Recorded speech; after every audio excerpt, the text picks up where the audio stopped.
السلام علیکم ورحمۃ اللہ وبرکاتہ۔ سامعین گرامی قدر، استقبال ہے آپ کا ہمارے یوٹیوب چینل پر۔ ربیع الاول کا مہینہ چل رہا ہے۔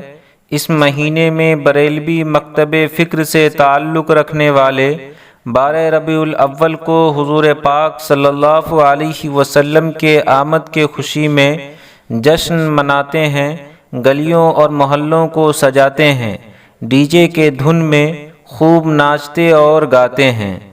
آج کی اس ویڈیو میں انشاءاللہ ہم جانیں گے کہ کیا واقعی حضور پاک صلی اللہ علیہ وسلم 12 ربیع الاول کو پیدا ہوئے؟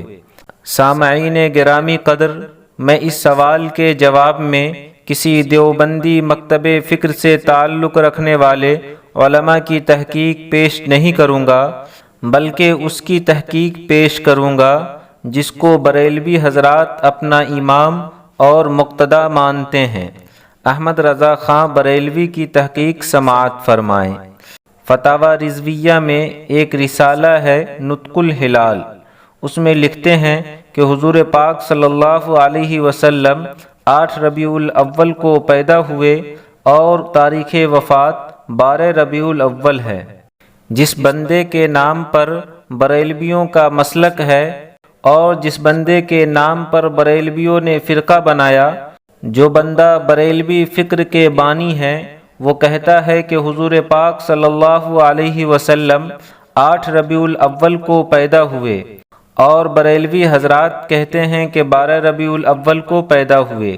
اب سوال 12 ربیع الاول کو جشن منانے والے، ناچنے گانے والے بریلویوں سے ہے کہ آپ نے اس مسئلہ میں اپنے امام کی پیروی کیوں نہیں کیا؟ کیا آپ یہ مانتے ہیں کہ احمد رضا خان بریلوی کی تحقیق درست نہیں ہے؟ اس کا صاف مطلب یہ ہے کہ بریلویوں کو عقیدت اپنے امام سے نہیں ہے، جب چاہے ان کا نام استعمال کرتے ہیں اور جب چاہے چھوڑ دیتے ہیں۔ یہ بات بالکل مناسب نہیں ہے۔